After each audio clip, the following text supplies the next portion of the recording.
তৃণমূলের নেতা মন্ত্রীদের চাকরি চুরির জন্য, টাকা তোলার জন্য এই বাংলার যুব সমাজ, বাংলার শিক্ষকদের চাকরি চলে গিয়েছে। আজ তারা রাস্তায়, আর তারই প্রতিবাদে গতকাল বিধানসভায় গোটা দিন উত্তপ্ত থাকলো, উত্তাল থাকলো। রাজ্যের বিরোধী দলনেতা শুভেন্দু অধিকারীর নেতৃত্বে বিজেপি বিধায়করা স্লোগান দিলেন, এমনকি বিধানসভার বাইরে বেরিয়ে এসে লাইন দিয়ে দাঁড়িয়ে মমতা বন্দ্যোপাধ্যায়ের কনভয়ের উদ্দেশ্যে চোর চোর স্লোগান উঠল। শুভেন্দু অধিকারীর সঙ্গে দেখা করলেন চাকরিহারা শিক্ষকরা। দিনভর বিধানসভার কি ছবি উঠে দেখো।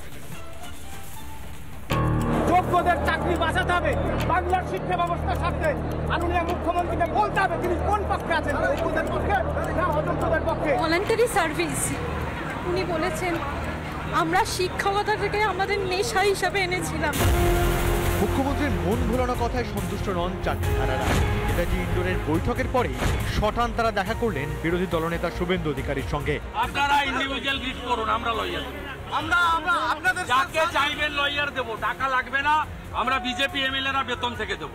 আপনি আমরা এক মাসের বেতন দেবো, আপনাদের ভরসায় আছি। আমাদের সম্মানটা ফিরিয়ে দিন। হারবে না, হারবে না, হারবে না। বিধানসভার বাইরে সাক্ষাৎ করলেন তারা।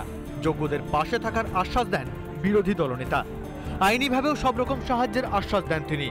এই পাপে ধ্বংস হবে মমতা ব্যানার্জি। 16 বার হিয়ারিং হয়েছে। আপনি যদি যোগ্য তালিকা দিতেন আজকে দৃশ্য দেখতে হতো না বাংলায়। বিশ্বাস করে না, জিজ্ঞেস করুন না, কেউ বিশ্বাস করে না। ঠকবার চিফ মিনিস্টারকে বিশ্বাস করে না। যাদের ওএমআর আছে এবং যারা যোগ্য তারা যে লয়ার চাইবে ঠিক করে দেওয়া এবং লয়ার ফিজ আমরা পে করি। তার আগে রাজ্যের দুর্নীতির প্রতিবাদে বিধানসভা চত্বরে বিক্ষোভ দেখায় বিজেপি। চোর স্লোগানে সরগরম হয় বিধানসভা চত্বর। চোর লেখা পোস্টার গলায় ঝুলিয়ে ও বাদ্যযন্ত্র বাজিয়ে দুর্নীতির বিরুদ্ধে প্রতিবাদ চলে। শুভেন্দু সহ বাকি বিধায়করা রাস্তায় বসে বিক্ষোভ দেখান।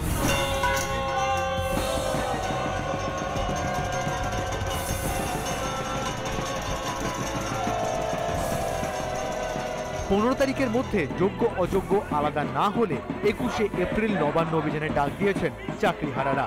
নবান্ন অভিযানকে সমর্থন জানিয়েছেন বিরোধী দলনেতাও। রিপাবলিক বাংলা।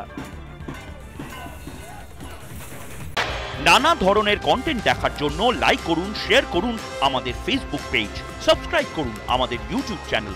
পাশাপাশি অন্যান্য ব্রেকিং নিউজের জন্য অবশ্যই চোখ রাখুন রিপাবলিক বাংলায়।